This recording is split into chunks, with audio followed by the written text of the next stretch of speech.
2024 లేదా 25లో డిగ్రీ లేదా బీటెక్ చదివారా? సాఫ్ట్‌వేర్ జాబ్ కోసం ఎదురు చూస్తున్నారా? అయితే కోడ్ జ్ఞాన్ 100 డేస్ కోర్సులో చేరండి. జాబ్ సాధించండి.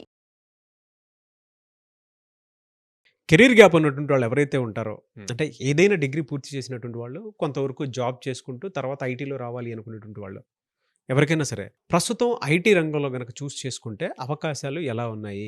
ఏ ఏ కంపెనీలో అవకాశాలు ఉన్నాయి? హ్మ్. ఎలా గ్రాబ్ చేసుకోవాలి అసలు?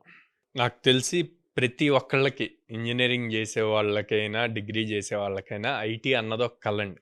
అవును. అందులో కెరీర్ స్టార్ట్ చేయాలి. దాంట్లో జాబ్ చేయాలి. మన కెరీర్ అంతా కూడా ఐటీ సైడే ఉండాలి అన్న అవును. కల. సో, ఆ కలని ఛేదించాలి అనుకున్న టైంలో రష్యన్ అని చెప్పి ఒక భయం క్రియేట్ అవుతుంది. సో, అవి రెగ్యులర్‌గా ఎవ్రీ 10 ఇయర్స్‌కి, 12 ఇయర్స్‌కి జరుగుతూనే ఉంటదండి. దాన్ని చూసి భయపడాల్సిన అవసరం లేదు. సో, ఇక్కడ వీళ్ళు సింపుల్‌గా కెరీర్‌ని ఎలా బిల్డ్ చేసుకోవాలి, దాంట్లోకి ఐటీ వాళ్ళు ఏదైతే కలగన్నారో దాన్ని ఎలా అచీవ్ చేయాలి అన్నది చాలా ఇంపార్టెంట్. ఆ ఇంపార్టెన్స్ బేస్ చేసుకొని నేను ఒక కాన్సెప్ట్ ప్రిపేర్ చేశాను. కేర్ అని చెప్పి. ఓకే. ఈ కేర్‌లో ఒక్కొక్క దాంట్లో ఒక్కొక్క లెటర్‌కి ఏ ఏ కంపెనీస్ వాటికి కనెక్ట్ అవుతాయి అన్నది చెప్తాను. So, okay. వాటిల్లో ఎలాంటి టైప్స్ ఆఫ్ జాబ్స్ వస్తాయి అన్నది కూడా చెప్తాననమాట. సాలరీస్ కూడా ఎలా ఉంటాయి? ఎలా ఉంటది? ఎంత ప్యాకేజ్ వస్తది? అన్నది గూడా జెప్తాను. హ్మ్. సో, కేర్ అన్నప్పుడు CARE. Okay. Okay. So, first C అంటే కన్సల్టెన్సీ ఫర్మ్స్ అన్నమాట. హ్మ్. సో, ఈ కన్సల్టెన్సీ ఫర్మ్స్ అన్నప్పుడు టాప్ మోస్ట్ ఎంఎన్‌సీస్ అన్నీ వస్తాయండి. హ్మ్. లైక్ టీసీఎస్, క్యాప్‌జెమిని, కాగ్నిజెంట్ ఇయన్నీ గూడా కన్సల్టెన్సీ ఫర్మ్స్. వీళ్ళ ఓన్ ప్రొడక్ట్స్ తక్కువుంటాయి. వేరే వాళ్ళ ప్రొడక్ట్స్ వాళ్ళకి వేరే క్లయింట్స్‌కి వీళ్ళు కన్సల్టెంట్స్‌గా ఉండి ఆ ప్రాజెక్ట్స్ తీసుకొచ్చి బిల్డ్ చేస్తూ ఉంటారు. ఇట్లాంటి వాటిల్లో కెరీర్ బిల్డ్ చేసుకోవటం చాలా ఈజీగా ఉంటది. కాకపోతే ఎంటర్ అవ్వటమే ఫస్ట్ ఇంపార్టెంట్. ఆ ఎంటర్ అయ్యేటప్పుడు ఎలాంటి స్కిల్స్ ఉండాలి అన్నది కూడా ఇంపార్టెంట్. ఆ కంపెనీస్ స్పెసిఫిక్‌గా ఈ consultancy companies A type of projects మీద ఎక్కువగా వర్క్ చేస్తున్నాయి అన్నది మనం గూగుల్ నుంచి అట్లాగే ఇన్ఫర్మేషన్ తీసుకోవచ్చు. హ్మ్. ఆ తీసుకున్న ఇన్ఫర్మేషన్ బేస్ చేసుకొని కొంత రీసెర్చ్ చేసి ఫర్ సపోజ్ బ్యాంకింగ్ డొమైన్స్ ఉంటదండి. ఈ-కామర్స్ ప్లాట్‌ఫార్మ్స్ ఉంటాయి. సో, ఇట్లాగా ఆ డొమైన్స్ బేస్ చేసుకొని ఆ డొమైన్‌లో ఎలాంటి స్కిల్ కావాలి అన్నది రీసెర్చ్ చేసి గనక వాళ్ళు నేర్చుకుంటే ఈజీ అవుతది. కన్సల్టెన్సీ ఫర్మ్స్‌లో రాటానికి. సో, అక్కడ ప్యాకేజెస్ వచ్చేసి యావరేజ్‌గా 4 ఎల్‌పీఏ టు 7 ఎల్‌పీఏ మధ్యలో కెరియర్స్ స్టార్ట్ అవుతాయండి. ఎలాంటి జాబ్స్ వస్తాయి అంటే సాఫ్ట్‌వేర్ కన్సల్టెంట్ అని జెప్పి, డిజిటల్ కన్సల్టెంట్ అని జెప్పి ఇట్లాగా అన్ని కన్సల్టింగ్ రిలేటెడ్ జాబ్సే ఉంటాయన్నమాట. కొంచెం కష్టపడితే వీటిల్లో ఖచ్చితంగా జాబ్ తెచ్చుకోవటానికి యూజ్ అవుతుంది. నెక్స్ట్ ఏ. సి అంటే కన్సల్టెన్సీ. ఏ అంటే అడాప్టబుల్ సిస్టమ్. సో, మీరు గనక కొత్తయి నేర్చుకోవాలి. నేను క్విక్ లెర్నర్‌ని. ఈజీగా నేర్చుకుంటాను. ఏదైనా త్వరగా నేర్చుకొని దాన్ని ఇంప్లిమెంట్ చేయగలుగుతాను అంటే గనక మీరు స్టార్టప్ ఎకోసిస్టమ్ సైడ్ చూడొచ్చు. Startup okay. ఎకోసిస్టమ్ అందరికి గూడా త్వరగా నేర్చుకొని, త్వరగా ఇంప్లిమెంట్ చేసే మనస్తత్వం ఉన్నవాళ్ళు కావాలి. సో, అలాంటి వాళ్ళు దొరకటం గూడా కష్టం. దొరికారు అంటే గనక వాళ్ళు మంచిగా అట్లాంటి స్టార్టప్స్ బాగా బిల్డ్ అవుతాయన్నమాట. సో, అడాప్టబిలిటీ సిస్టమ్ ఉండటం గూడా చాలా ఇంపార్టెంట్. ఎందుకు? ఫర్ సపోజ్ స్టార్టప్ కాకుండా ఏ కంపెనీ అయినా తీసుకోండి. హ్మ్. కంపెనీస్ ఎలా వర్క్ అవుతాయంటే క్లయింట్స్ ఇచ్చే ప్రాజెక్ట్స్ బేస్ చేసుకొని వర్క్ అవుతాయి. హ్మ్. ఫర్ సపోజ్ నేను టెస్టింగ్ నేర్చుకున్నా. ఓకే. మాన్యువల్ టెస్టింగ్ నేర్చుకున్నాను. కంపెనీలోకి మాన్యువల్ టెస్టింగ్ మీదే ఇంటర్వ్యూ జరిగింది. కంపెనీలోకెళ్ళాం. ఒక ప్రాజెక్ట్ అయిపోయింది. అయిపోయిన 4, 5 మంత్స్‌కే ప్రాజెక్ట్ అయిపోయింది. ఇప్పుడు వాళ్ళు ఆటోమేషన్ కావాలన్నారు. హ్మ్. టెస్టింగ్‌లోనే నెక్స్ట్ లెవెల్ అవును. ఆటోమేషన్. సో, మీరు త్వరగా అడాప్ట్ చేసుకోవాలి. త్వరగా నేర్చుకోవాలి. నేర్చుకుంటే ఆ ప్రాజెక్ట్‌లో మీరు ఉండగలుగుతారు. సో, అట్లాగే ఇప్పుడు మనం అబ్జర్వ్ చేస్తే ఎవ్రీ 3 మంత్స్‌కి ఏఐ వచ్చాక టెక్నాలజీ చేంజ్ అవుతూ ఉందండి. సో, ప్రతి ఒక్కళ్ళు కంపల్సరీగా ఈ స్కిల్ అన్నది ఉండాలి. అడాప్టబిలిటీ అన్నది ఉండాలి.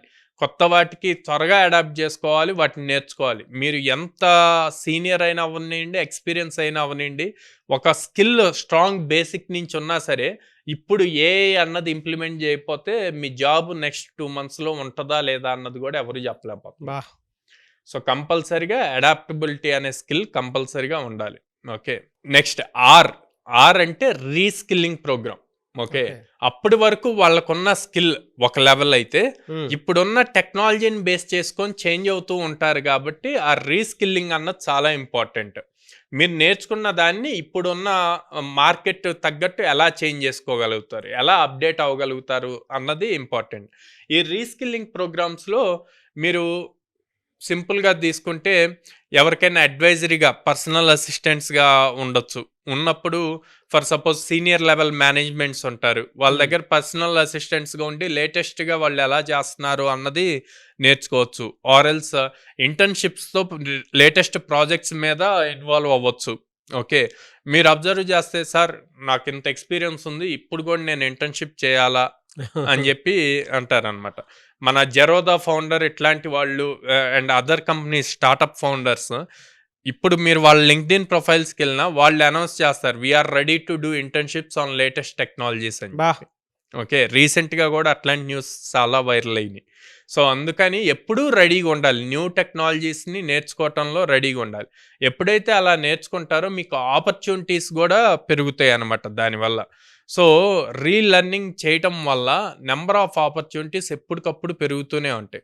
సో ఇప్పుడు మన ఈ కెరీర్ గ్యాప్ వచ్చిన వాళ్ళు కానీ, నాన్ ఐటీ నుంచి ఐటీకి వచ్చేవాళ్ళు కానీ ప్రతి కంపెనీ ఆపర్చునిటీ ఇస్తుందండి. ప్రతి ఎంఎన్సీలోనూ సపరేట్ ప్రోగ్రామ్స్ ఉన్నాయి వీళ్ళని హైర్ చేయటం కోసం, మళ్ళీ వాళ్ళకు ఒక ఛాన్స్ ఇవ్వాలి అన్న పాయింట్లో.